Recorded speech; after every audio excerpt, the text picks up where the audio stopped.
So we've already taken a look at Resident Evil 5 and 6, both unpatched, which saw a pretty great improvement on Switch 2, often doubling the performance of the original machine, and in some cases even exceeding it. Let's turn our attention to Revelations 1 and 2, where hopefully we see a similar situation. Starting off with Revelations 1 at its very beginning. Being outside with all these rain effects does indeed cause the Switch 1 to already experience some honestly noticeable frame rate issues, going from its 60 FPS target all the way down to around 40 FPS. However, as soon as we move into the indoor segments, which is where most of this level actually takes place, things do even out a lot, often hitting its cap. I don't think we're alone.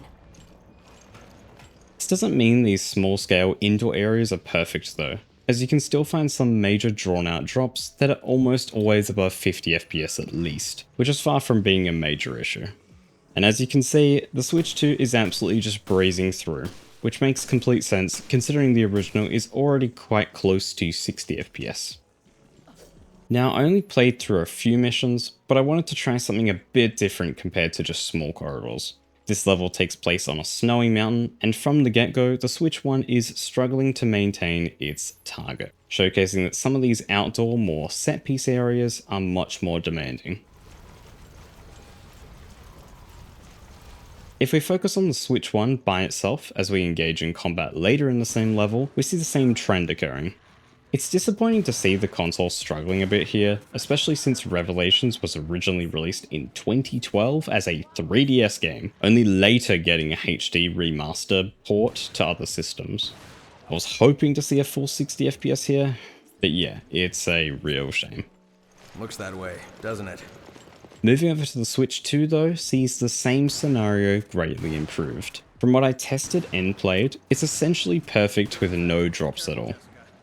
To sum up, Revelations 1 basically just experiences a small but welcome bump with the new console, flattening out the hiccups that were present in the original release. And while it's not nearly as much of a huge jump that RE5 and 6 see, it doesn't see the same issues the Switch 2 can sometimes experience in those titles.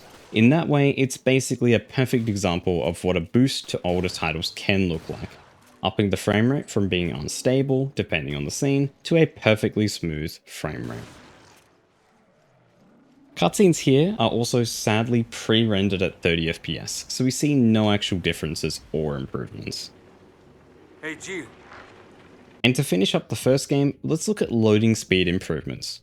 We do see a boost here from 12 seconds to 8, but loading times in this game aren't egregious in any way, so it's not really a difference you really notice.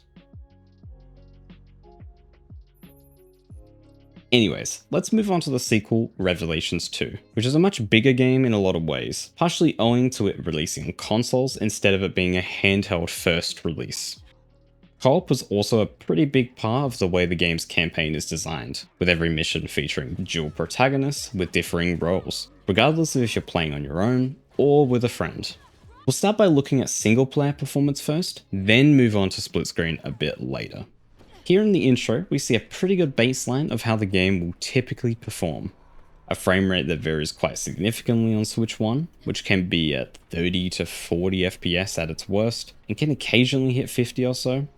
Whereas the Switch 2 is flatlining on the graph, being frankly perfect with 0 drops actually found within this first section.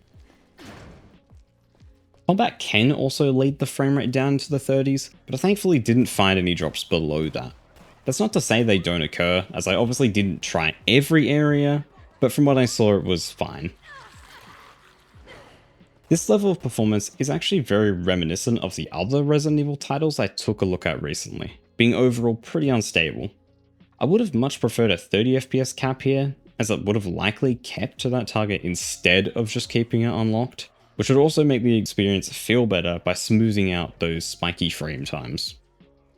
But I guess because of that somewhat lack of extra polish, Switch 2 owners do get to see a boost without needing to wait for a potential patch or re-release. Open levels like this are also more demanding for the original machine, causing it to average around 35 to 40 FPS when outside. Both experiences are playable, but having a smooth 60 FPS does go a long way in making the gameplay look and feel better. Performance in indoor areas in this Barry level are also the same story as before, still pretty unstable and often in the 40s. In both scenarios, we once again see a flat line over on the Switch 2 side with no issues at all. Now let's take a look at how the systems perform when having an extra player in local split screen co-op. As you can see, the average frame rate drops to being well within the 30s. I mentioned it before about a potential 30 FPS cap, but this is where it would have really helped the frame time consistency. And because we're already quite close to that theoretical cap, it wouldn't have detracted from the experience. I did find one dip below 30 though, to 27 FPS in this outdoor environment. And while quite brief, other taxing areas later in the game could experience similar or even worse. But I did want to mention, when playing in co-op, the gameplay windows are actually quite small, especially if you're on a smaller TV or a monitor, so drops are indeed less noticeable compared to just a single player. Switch 2 though is flawless yet again. Some drops did show themselves in the graph, but I manually counted and there's no actual missing frames. So it's just a locked, perfectly smooth 60 FPS. I love how this new console has been boosting these games with an unlocked frame rate, making the experience better without having to pay an extra fee like you might have to with some Switch 2 editions. I'll briefly cover it, but there's also a raid mode here. The Switch one struggles quite a bit, with large groups of enemies constantly spawning, and is often within the 40s, but can drop into the 30s at points. It's pretty cut and dry, but the Switch 2 basically just completely fixes this. Like the main campaign, I couldn't find any drops at all, so if you love raid mode, it's greatly improved here. Here, there's actually a combination of pre-rendered and in-engine cutscenes, and you can tell the difference pretty easily. The pre-rendered cutscenes contain technically higher quality animations, but you can also see some compression artifacts.